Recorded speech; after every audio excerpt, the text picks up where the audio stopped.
अस्सलाम वालेकुम, मेरा नाम नुमान। आप देख रहे हैं टेकहोज। यार आज हम लोग करने वाले हैं एचपी की इस गेमिंग हैंडफ्री का रिव्यू। वैसे तो आजकल यार वायरलेस एयरफोन्स काफ़ी ज़्यादा कॉमन होते जा रहे हैं, काफ़ी उनकी डिमांड चल रही है, लेकिन गेमिंग एक ऐसी चीज़ है जिसके अंदर हम लोग वायरलेस एयरफोन्स को तो बिल्कुल भी नहीं यूज़ कर सकते। उसकी रीज़न है कि हमें लैग देखने को मिलता है साउंड के अंदर और विजुअल्स के अंदर लेटेंसी का काफ़ी ज़्यादा इशू है।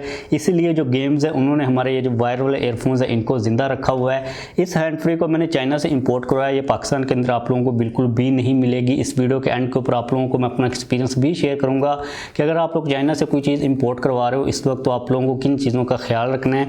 सबसे पहले हम लोग इसके बारे में बात कर लेते हैं। अगर हम लोग बात करते हैं बॉक्स की, तो बॉक्स की कंडीशन आप लोग यहाँ पर देख सकते हो काफ़ी ज़्यादा ख़राब है शिपमेंट की वजह से। बॉक्स की फ्रंट के ऊपर हैंडफ्री बनी हुई है, उसके ऊपर मॉडल नंबर को लिखा गया जो कि है H150। नीचे वाली साइड के ऊपर वॉल्यूम कंट्रोल्स, माइक्रोफोन और स्टीरियो साउंड को मेंशन किया गया, जबकि लेफ्ट वाली साइड के ऊपर लिखा गया कि बॉक्स के अंदर आप लोगों को क्या चीज़ें मिलेंगी, सिस्टम की रिक्वायरमेंट, कंपैटिबिलिटी और स्पेसिफिकेशंस को मेंशन किया गया। अगर हम बात करते हैं बॉक्स की बैक वाली साइड की, तो यहाँ पर हैंडफ्री के कुछ फीचर्स को मेंशन किया गया जिनके बारे में हम लोग बाद में बात करते हैं। यहाँ पर मैं बॉक्स को ओपन करके आप लोगों को बॉक्स के अंदर वाले कंटेंट्स के बारे में बता देता हूँ कि हमें अंदर क्या क्या चीज़ें मिलती हैं। इस हैंडफ्री को मैं काफ़ी दिनों से यूज़ कर रहा हूँ, तो जाहिर सी बात है मैंने बॉक्स को ऑलरेडी ओपन किया हुआ है।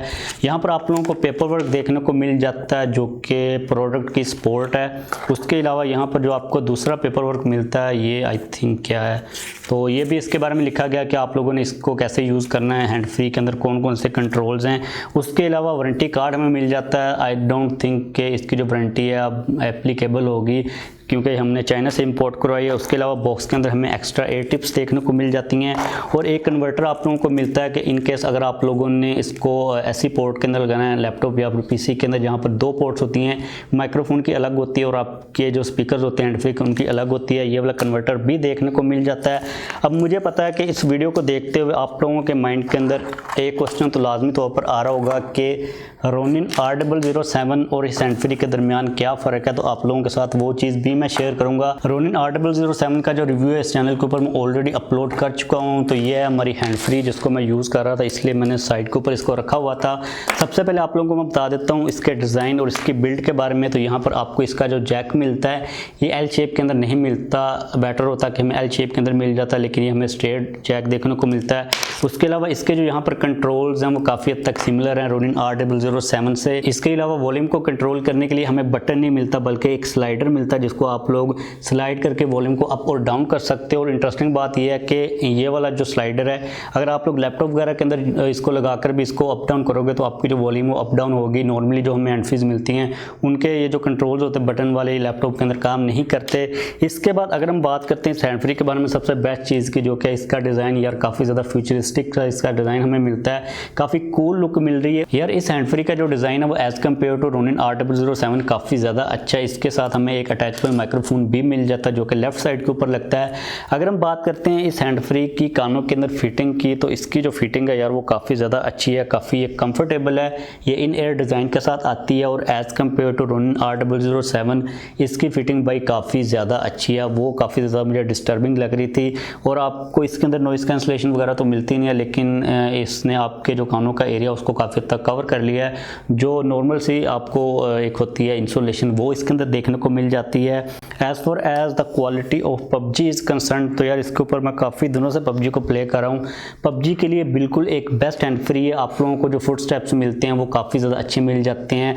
अगर आप लोग इसको लगा के रोटेट भी करते हो तो जैसे जैसे बंदा पहले लेफ्ट साइड के ऊपर था, अगर आप लोगों ने रोटेट कर लिया तो आपकी राइट साइड के ऊपर आ गया, तो उसके जो फुट स्टेप्स होते हैं आप लोगों को एग्जैक्टली तौर पर क्लियरली सुनाई दे रहे होते हैं। डायरेक्शनल इसके अंदर किसी किस्म का कोई भी इशू नहीं है। मैं कहूँगा कि as compare to Ronin R007 इसकी जो क्वालिटी है, क्योंकि फुट स्टेप उसके अंदर भी काफ़ी ज़्यादा अच्छे मिलते हैं, लेकिन इसके अंदर हमें जो क्लैरिटी मिलती है वो उसके कंपैरेटिवली ज़्यादा अच्छी मिल जाती है। और इसका ये जो माइक है जो कि अटैचेबल है उसके कंपैरेटिवली काफ़ी ज़्यादा अच्छा है as compare to Ronin R007। अगर आपके पास चॉइस हो तो आप लोग डेफिनेटली इसकी तरफ ही जाइएगा। PUBG के रिलेटेड आई थिंक के फुट स्टेप्स का ही एक होता है, उसके अलावा तो और कोई चीज़ होती नहीं है। As for as the sound is concern कि हमें सॉन्ग्स की क्वालिटी कैसी मिलती है, तो भाई वो भी काफ़ी ज़्यादा अच्छी मिल जाती है। सॉन्ग्स के अंदर हमें काफ़ी क्लैरिटी मिल जाती है। जो हमारी लो वॉल्यूम्स होती हैं और हाई वॉल्यूम्स होती हैं वो क्लियरली तौर पर सुनाई दे रही होती हैं। मुझे जितनी नॉलेज है म्यूज़िक वगैरह की, सॉन्ग्स वगैरह की, तो उसके लिहाज से तो ये बिल्कुल एक परफेक्ट हैंड फ्री है। उसके अलावा अगर हम लोग इसकी फुल वॉल्यूम की बात करते हैं तो वो भी काफ़ी ज़्यादा और आपके कानों के अंदर इतनी कोई खास लगती नहीं है। अब यार यहाँ पर मुझे एक चीज़ की समझ नहीं आ रही कि आप लोगों के साथ मैं आवाज़ की क्वालिटी को लफ्ज़ों के अंदर किस तरह बयान करूँ। अगर हम बात करते हैं किसी स्मार्टफोन के कैमरा की, किसी स्मार्टफोन के डिस्प्ले की, तो वो तो आप लोगों को मैं दिखा सकता हूँ, लेकिन आप लोगों को मेरे ऊपर बिलीव करना पड़ेगा कि इसकी क्वालिटी काफ़ी ज़्यादा अच्छी है। अगर बात करते हैं इस हैंड फ्री की प्राइस की, तो इसको मैंने चाइना से इंपोर्ट करवाया। इसकी प्राइस डॉलर के अंदर थी और मुझे तकरीबन वो पड़ी है 2500 के अराउंड, कहीं 2500 से थोड़ी सी ज़्यादा थी, 2500 आई थिंक 70 थे।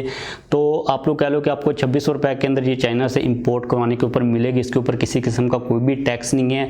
अब हम लोग बात करते हैं कि आप लोगों ने चाइना से अगर कोई चीज़ इस वक्त मंगवानी है तो आप लोगों को अपने माइंड के अंदर क्या चीज़ रखनी पड़ेगी। सबसे पहले तो आप लोगों ने अली एक्सप्रेस से मैंने इसको मंगवाया। आप लोगों ने जब उसके ऊपर कोई भी चीज़ देखनी है, ये वीडियो सिर्फ इस चीज़ के लिए नहीं है, ये हम लोग एज अ जनरल बात करेंगे, यानी कि यहाँ पर ये वाला जो पार्ट है चाइना से इंपोर्ट करवाने वाला। सबसे पहले तो आप लोगों ने अली एक्सप्रेस के ऊपर अगर कोई भी चीज़ बाय करनी है तो सबसे पहले उस प्रोडक्ट को जब आपने ऊपर करना है तो नीचे वाली साइड के ऊपर आपको रिव्यूज़ नज़र आ जाएंगे, उसकी रेटिंग नज़र आ जाएगी। आप लोगों के जो कमेंट्स हैं वो लाजमी तौर पर पढ़ लेने हैं कि लोगों ने आपसे पहले जब उस प्रोडक्ट को मंगवाया तो उन लोगों को किस किस्म की शिपमेंट मिली है। मैंने इसके नीचे जब रिव्यूज़ देखे थे तो 100% जो रिव्यूज़ थे वो पॉजिटिव ही थे, इसलिए मैंने इसको ऑर्डर किया था। उसके अलावा आप लोगों ने एक चीज़ अपने माइंड के अंदर लाजमी तौर पर रखनी है कि इस वक्त अगर आप लोग चाइना से कोई चीज़ मंगवाओगे तो वो काफ़ी ज़्यादा टाइम लेगी। इसको मैंने तकरीबन 3 से 4 महीने पहले ऑर्डर किया था और इसका जो ट्रैकिंग नंबर था वो भी ठीक से काम नहीं कर रहा था। मुझे अभी तक शो हो रहा था कि ये चाइना के अंदर ही पड़ी हुई है, लेकिन मेरे पास रिसीव हो गई थी और जो इसकी ट्रैकिंग वाली उन्होंने मुझे आईडी दी थी वो ठीक से काम नहीं कर रही थी इस वक्त, क्योंकि कोरोना की वजह से जो शिपमेंट्स हैं वो काफ़ी ज़्यादा डिले हो रही हैं। तो अगर आप लोगों को ये अर्जेंटली चाहिए तो आपको भाई 1 वीक के अंदर या फिर इवन 1 मंथ के अंदर भी बिल्कुल भी नहीं मिलेगी। तो ये वाली सारी चीज़ें आप लोग अपने माइंड के अंदर लाजमी तौर पर रखिएगा। उसके अलावा अगर हम बात करते हैं इसकी वैल्यू फॉर मनी की कि 2500 के प्राइस टैग के अंदर क्या ये hand free value for money है भी या फिर नहीं है, क्योंकि इस प्राइस टैग के अंदर हमें काफ़ी अच्छे हेडफोन्स भी मिल जाते हैं। तो यार पहली बात ये है कि जो हेडफोन्स होते हैं मुझे काफ़ी ज़्यादा वो अनकंफर्टेबल लगते हैं, क्योंकि वो पूरे कान के ऊपर लग जाते हैं और मुझे इतने ज़्यादा कंफर्टेबल नहीं लगते। स्पेशली तौर पर अगर आप लोग लॉन्ग यानी कि ज़्यादा देर तक गेमिंग को कंसिडर करते हो। इसका जो डिज़ाइन है, इसकी जो फिटिंग है कानों के अंदर वो काफ़ी ज़्यादा सूटेबल है, इसलिए आप लोग इसको कंसिडर कर सकते हो। इसके अलावा जो मटेरियल की क्वालिटी है, इसकी वायर की क्वालिटी है और इस माइक्रोफोन की जो क्वालिटी वो भी काफ़ी ज़्यादा अच्छी है। तो आई वुड से कि इट्स टोटली वर्थ इट। आप लोग इसको अगर बाय करने का इरादा कर रहे हो तो आप लोगों को ये हैंड फ्री डिसअपॉइंट नहीं करेगी। इस वीडियो को ख़त्म करते हैं। मैं कोशिश करूँगा कि अगर इसका जो लिंक है मुझे दोबारा मिल गया तो आप लोगों को मैं नीचे प्रोवाइड कर दूँगा, अगर आप लोग इसको ऑर्डर वगैरह करना चाह रहे हो तो कर सकते हो। उसके अलावा रोनिन R00 जो 7 है, इसका भी रिव्यू आप लोगों को मैं लिंक नीचे प्रोवाइड कर दूँगा, आप लोग इसका रिव्यू भी चेक कर सकते हो। इस हैंड फ्री के अंदर मुझे एक ही प्रॉब्लम आई थी कि इसका जो डिज़ाइन है वो मुझे इतना कोई ख़ास कंफर्टेबल नहीं लगा था। उसके अंदर हमें एक्स्ट्रा टिप्स वगैरह भी नहीं मिलती। इसकी प्राइस है 1300 या फिर 1200 और इसकी प्राइस है तकरीबन 2500-2600 आप लोग कह लो। तो इनके दरमियान डिफरेंस तो काफ़ी ज़्यादा, क्वालिटी के अंदर भी डिफरेंस है। जितना प्राइस का डिफरेंस है आप लोग कह लो कि उसी हिसाब से क्वालिटी और साउंड क्वालिटी के अंदर भी डिफरेंस है। तो बस वीडियो को खत्म करते हैं। जाने से पहले अगर आप लोगों को किसी किस्म का कोई क्वेश्चन हो तो आप लोग डेफिनेटली नीचे कमेंट्स के अंदर पूछ सकते हो। इस वीडियो को लाइक लाजमी तौर पर कर दीजिएगा। अगर आपने अब तक चैनल को सब्सक्राइब नहीं किया तो चैनल को भी सब्सक्राइब कर लीजिए।